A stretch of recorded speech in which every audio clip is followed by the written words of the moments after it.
Allah subhanahu wa ta'ala says, وَاذْكُرُوا اللَّهَ ذِكْرًا كَثِيرًا, right? Or masdar. And when it has this particular tarkib, this particular sequence in the sentence, it's for emphasis. So it means a lot of dhikr. And then not only that, he says, اذْكُرُوا اللَّهَ ذِكْرًا كَثِيرًا, and much dhikr. So dhikr is the only devotional act that can be done anytime, anywhere, any place. You can even do it when you don't have wudu, even though it's preferable to be in a state of wudu, but you can do it without wudu. And to make the dhikr, irrespective of the particular situation you're in. وَاذْكُرُوا اللَّهَ قِيَامًا وَقُعُودًا وَعَلَى جُنُوبِكُمْ. Right? قِيَامًا, standing up, قُعُودًا, sitting down, عَلَى جُنُوبِكُمْ, on your sides. You're going to be in one of those three, right? You're either standing or you're sitting or laying down. There's no fourth that I know of. So that means you make dhikr in all times, in all body positions, and in all aspects of your day. So dhikr, it's mutlaq. There's no qiyud. There's no qualification of how and when, and what particular times of day you make dhikr.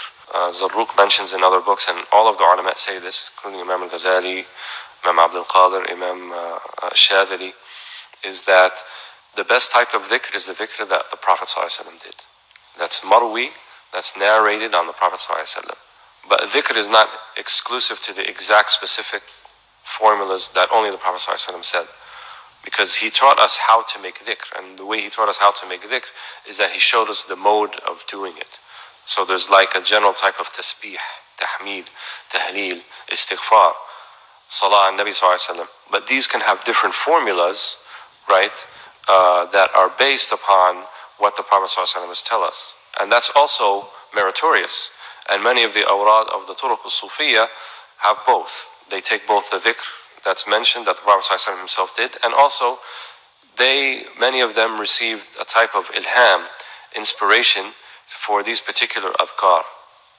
Imam al-Shadili, he said that he saw that, Allah subhanahu wa ta'ala in the dream he received this from the Prophet ﷺ, that this particular wird, this particular dhikr, it was something that was inspired to them. And the fuqaha would say that's something you consider yultamas, but it's not a hujjah. It's not a definitive proof. One of the things that the legalists say, or the jurisprudence, is that things that people see in a dream, right, from the Prophet ﷺ, and has a particular practice in it, is for the benefit of that person. It doesn't always necessarily translate into becoming a religious proof. So it's not like quoting an ayah of Quran or a hadith of the Prophet ﷺ. But it's used it's to be considered. It's not to be completely dismissed. And anyway, the legal proof for awrad is not based upon the dreams of the scholars and the awliya who saw it. It's based upon the general practice of the Prophet ﷺ. That's the legal proof, right? And that he, even when some of the Sahaba had their own formulas, he aqarrahum ala dhalik. He tacitly approved of it. And part of the sunnah is even what he approved of.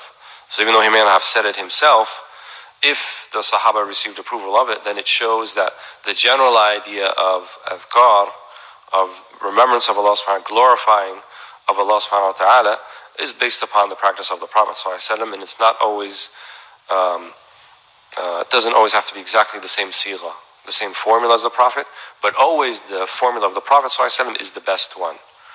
But as we know from the ahkam, from the general principles, if you have al-afdal wal-mafdul, you have something that's preferred and something that's good but less preferred, the more preferred one doesn't cancel out the less preferred one. This is still meritorious, and this is still good to do, even though you acknowledge that the exact practice, the exact formulas of the Prophet ﷺ are always the best. And so no one should be making a type of dhikr of a particular shaykh at the exclusion of the dhikr of the Prophet ﷺ. You're always doing the dhikr of the Prophet ﷺ. Our ulama told us, if you're not doing what he exactly did, then don't do the other ones yet.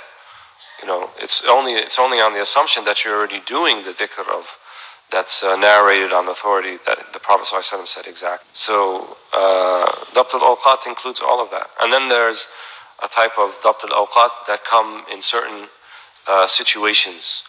And we mentioned this before, upon entering a mosque. upon leaving a mosque, upon entering bathroom, leaving a bathroom, putting on one's clothes, taking off one's clothes, looking in the mirror. These are all type of general adhkar. Many of them are mentioned in Kitab al-Adhkar, the Imam al-Nawawi. There's another book called Adhkar al-Yawm wal-Layla, also has those. So any of those that you look up and you use to practice this dhikr is important. And then your whole day becomes about remembrance of Allah subhanahu wa ta'ala, even though you're doing other things, right? Even though you're in your job or in your university or whatever that you're busy with, the dhikr never leaves you, right? Whether dhikr al-lisan or dhikr bil-qalb, or dhikr bil-lisan wal-qalbi ma'an, or with both of them together. And that's very important. That's what gives barakah in your work, in your time, to help observance of the time. And observance of the time means also that you تعطي كل ذي حق حقه, that you give everything that is a right upon you, you give them their right. And so we shouldn't go to extremes either, right? The man who lived was in the presence, or the woman who came and complained in the presence of both Umar and the Prophet ﷺ, and she talked about how her husband, mashallah, he fasts all day and he prays all night. And Umar was like, mashallah, that's a great husband. She's like, he fasts all day and he prays all night. That's great, mashallah. What are you complaining about? He fasts all day and he prays all night. The Prophet ﷺ adrak, he understood what she meant. And then he said, تعطي كل ذي حق حقه إن نفسك عليك حق وإن بدنك عليك حق وإن أهلك عليك حق فاعطي لكل ذي حق حقه أو كما قال صلى الله عليه وسلم. All of these things, your body, your soul, your family has a right upon you. So give the proper right to all of those who are deserving of their rights. And so that's also a type of wird, right? It's also a type of spiritual revitalization when you're giving things their right. And people who have rights upon you, right, that's part of your mu'amala. That's part of your mu'amala with Allah subhanahu wa ta'ala. So you have to give them their rights. And so when we talk about sacrifice, right, when you sacrifice things, it's talking about a sacrifice of yourself. You don't necessarily coerce your family members to sacrifice with you unless they volunteer to do so. And I heard this from Habib Ali recently when he was in England on the tour, and he mentioned that he was talking about himself, that there was a time when he thought that, okay, if you're in the da'wah and you're teaching people and stuff, then that takes precedence, and everyone of your family should learn that this sacrifice has to be made, and you have to make it. And he said, that was a waham of mine. This is Habib Ali saying that. I was in delusion, because when you talk about sacrifice is what you can impose upon yourself. But to impose it upon others who have rights upon you is not your right, unless they want to, unless they're willing to do that, right? Unless they're willing to sacrifice that. And, when the Prophet ﷺ, some of his wives were talking about the type of lifestyle they were living with the Prophet ﷺ in Surah Al-Ahzab, right? He said, if they're not willing to do this, he can give them sirahan jamila, right? He can let them go and they can live more normal lives, and he gave them the choice, and they're mu'azzaz and mukarram, right? And they are ennobled, and they are people who will be respected. Most dedicated student of Malik, radiallahu anhu, of Imam Malik. And he was from Egypt, Rahman al-Qasim al-Idqi. And he was independently wealthy. Ahmad Tahir Rayyan Hafidahullah, who's the Shaykh of the Malikiyya in Egypt, he said the reason is that he saw the Prophet ﷺ. When he was mentioned, he'd see him. And it's also narrated that he would see him every night in his dream. Every night he would be with the Prophet ﷺ in his dream, Imam Malik, radiallahu anhu. And he indicated even a little bit of this ma'rifah when he said, there's a type of knowledge I learned for 13 years, lam abuthuhu la ahad. I didn't teach anyone that knowledge. I learned things I didn't teach anyone. This is the knowledge of the awliya. This is the ma'rifah which you can't really teach to anyone, right? They have to receive it unmediated and experience it for themselves. So radiallahu anhum ajma'in, it's by their barakah we're here, and they built these places and these countries. Asad ibn Furat, another great student of Malik, he was a mujahid. He opened Sicily for Islam.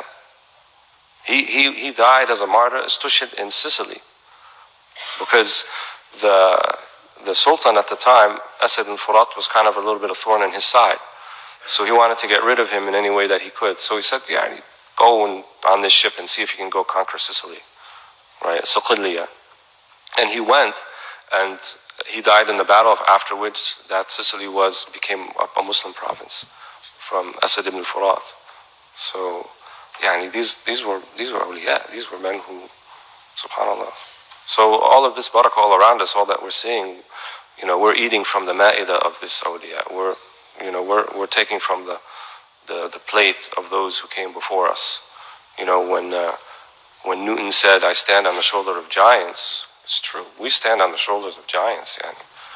When Zarruq says, "Qif haythu waqafu thumma sir," right? Stand where they stood, then be on your way. You have to stand where they stood. Right? You have to see what they did. Don't claim anything for yourself and say, "I understood this." People nowadays, they do a Google thing and they compare, narrations between ulama, and they said, I've seen books with titles that are despicable, completely despicable. They'll say something like, "What Ibn Hajar Asqalani didn't understand in Sharh al-Bukhari," or something like that. Wish hada? Who are you? Who are you to say that? Or they say Imam Nawawi, he was a great scholar, but his aqidah was off. Imam Nawawi's aqidah was off, and your aqidah is, mashallah, la hawla wa la quwwata. It's شر البلاء ما يضحك. شر البلاء ما يضحك. It's funny, but at the same time, it's a bala. It's a real bala. That's Allah subhanahu wa ta'ala. So, ضبط الأوقات. One of the best books actually to read about ضبط الأوقات, if you have a chance to study it, is Imam al-Ghazali's Bidayat al-Hidayah. And in it he goes through, or the beginning of guidance, and it's also translated. In it he goes through all of the, how a day would go, how you would spend your typical day in terms of your arad, what would you do after the specific prayers, and how you spend your day.